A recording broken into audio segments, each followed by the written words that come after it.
কখনো ভেবে দেখেছেন ঈগলকে কেন পাখিদের রাজা বলা হয়? কারণ হাজার প্রজাতির ভিড়েও ঈগল তার অ্যাটিটিউড আর মেন্টালিটির কারণে সব পাখি থেকে আলাদা। আজ আমরা ঈগলের 5টি বিষয় সম্পর্কে জানব, যা আমাদের প্রত্যেকটা মানুষের জানা উচিত এবং আমাদের জীবনে এই 5টি বিষয় শেখা খুবই জরুরি।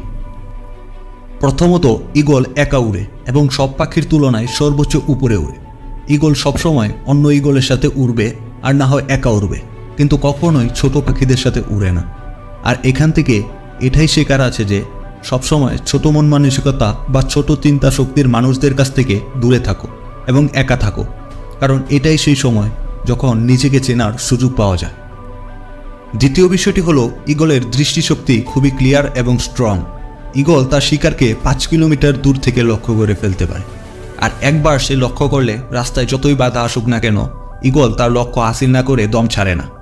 আর এখান থেকে এটাই শেখার আছে যে নিজের লক্ষ্যকে ক্লিয়ার রাখো, আর সেটা পূরণ করার জন্য যতই প্রবলেম আসুক হাল ছেড়ো না, ঠিক ঈগলের মতো।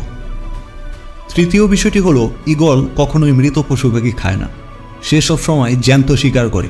আর এর মাধ্যমে আমরা এটাই শিখতে পারি যে আমাদের পাস্ট বা অতীত যা ছিল তা অলরেডি মরে গেছে, তাই সেই মরে যাওয়া খারাপ অতীতের চিন্তা বাদ দাও আর আগামী নতুন ফ্রেশ দিনগুলোকে সুন্দর করে গড়ে তোলো। অতীতের যেই পুরনো স্মৃতিগুলো তোমাকে আঘাত দেয় সেগুলোকে সেখানেই থাকতে দাও যেখানে ওগুলোর জায়গা, এবং কখনোই বর্তমানের সাথে সেগুলোকে জায়গা দিও না। কারণ একবার যদি পাস্ট প্রেজেন্টে বা বর্তমানে জায়গা করে নেয় তাহলে তোমাকে কখনোই বর্তমানে এগোতে দিবে না। তাই তোমার সাথে পাস্টে যত খারাপ কিছুই হয়ে থাকুক সেসব স্মৃতি মারা গেছে, সেই বাজ পাখির মতো হও যে মরে যাওয়া কিছুই খায় না।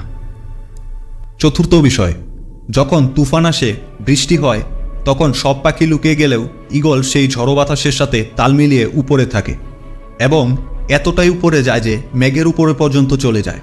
আর এখান থেকে এটাই শিখতে পারা যায় যে মুশকিল সময়ে পিছিয়ে না গিয়ে সমস্যাগুলোকে উপভোগ করতে শেখো। কারণ নেপোলিয়ান হিল একবার বলেছিলেন, প্রত্যেক কঠিন চ্যালেঞ্জেই সবসময় শ্রেষ্ঠ সুযোগ নিয়ে আসে।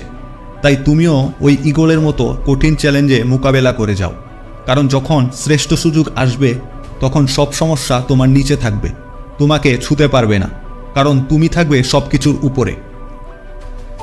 5 নম্বর বিষয়টি হলো ঈগল তার বাসা থেকে নরম ঘাস বা খড়কুটোগুলো ফেলে দেয়, যেন তাদের বাচ্চা সেই বাসায় কমফোর্টেবল না হতে পারে।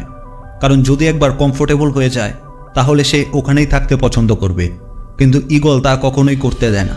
একটা পাখি হয়েও ঈগল এটা বুঝে যে কমফোর্ট জোনে থেকে নিজেকে কখনোই বৃদ্ধি করা সম্ভব না, কিন্তু আমরা মানুষ হয়েও অনেকেই তা বুঝি না। আমরা নিজেদেরকে যত বেশি কমফোর্ট জোনে রাখবো আমাদের ভবিষ্যৎ ততটাই আনকমফোর্টেবল হতে থাকবে।